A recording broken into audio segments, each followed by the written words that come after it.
ಮೊದಲನೇದಾಗಿ D K Shivakumar ಸರ್ಗೆ ಅಭಿನಂದನೆಗಳು, ತುಂಬ ಹೃದಯದ ವಿಶಸ್ ನಿಮಗೆ. ಕರ್ನಾಟಕದ ಮುಖ್ಯಮಂತ್ರಿಯಾಗಿ ನಿಮ್ಮ ಬಹಳ ವರ್ಷಗಳ ಕನಸು ನನಸಾಗಿದೆ ಇವತ್ತು. ಈ ಶುಭ ಸಂದರ್ಭದಲ್ಲಿ ನಿಮಗೆ ಶುಭಾಶಯ ತಿಳಿಸ್ತಾ ಇದ್ದೀನಿ.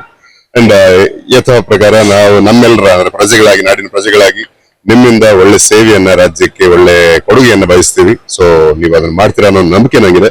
ಅಂಡ್ ಪರ್ಸನಲಿ ವೈಯಕ್ತಿಕವಾಗಿ ಹೇಳೋದಾದ್ರೆ ನಿಮ್ಮ ಚರಿಷ್ಮಾ, ನಿಮ್ಮ ಆರ ನನಗೆ ಇಷ್ಟ. Let that reflect on the administration too ಅನ್ನೋದನ್ನ ನಾನು ಆಶಿಸ್ತೀನಿ. ಒಳ್ಳೆದಾಗ್ಲಿ. ಆ ತಾಯಿ ಚಾಮುಂಡಿ ನಿಮ್ಮ ಆಯುಷ್ಯ ಆರೋಗ್ಯ ಕೊಟ್ಟು ಕಾಪಾಡ್ಲಿ, ಜನಸೇವೆ ಮಾಡೋ ಹೆಚ್ಚಿನ ಶಕ್ತಿ ಕೊಡ್ಲಿ. ಚಿತ್ರರಂಗಕ್ಕೆ ಅಂದ್ರೆ ಬಹಳ ವರ್ಷಗಳಿಂದ ಡಿ ಕೆ ಸರ್ಗೆ ಚಿತ್ರರಂಗಕ್ಕೆ ಅವಿನಾಭಾವ ಸಂಬಂಧ ಇದೆ. ಅವರು ಡೈಮಂಡ್ ಅಗೇನ್ ಅದನ್ನ ಅವರು ಪ್ರೂವ್ ಮಾಡ್ತಾ ಬಂದಿದ್ದಾರೆ. ಅವರ ಕಾಂಟ್ರಿಬ್ಯೂಷನ್ ಒಂದಷ್ಟಿದೆ. ಅಂಡ್ ಈ ಸಲ ಅವರು ಮುಖ್ಯಮಂತ್ರಿಗಳಾದಾಗ ನಾವು ಇನ್ನೂ ಹೆಚ್ಚಿನ ನಿರೀಕ್ಷೆ, ಅಂದ್ರೆ ಒಂದು ನಂಟಿದೆಯಲ್ಲ, ಬಾಂಧವ್ಯ ಇದೆಯಲ್ಲ ಚಿತ್ರರಂಗದ ಜೊತೆಗೆ. ಸೊ ಅವರಿಂದ ಇನ್ನೊಂದಷ್ಟು ಹೆಚ್ಚಿನ ಸೇವೆ ನಿರೀಕ್ಷಿಸ್ತೀವಿ. ಆ ಹೆಚ್ಚು ಅನುಕೂಲಗಳನ್ನ ಚಿತ್ರರಂಗದವ್ರಿಗೆ, ನಮ್ಮ ಉದ್ಯಮದವ್ರಿಗೆ ಮಾಡ್ಕೊಡ್ಬೇಕು ಅಂತ ಆಶಿಸ್ತೀವಿ.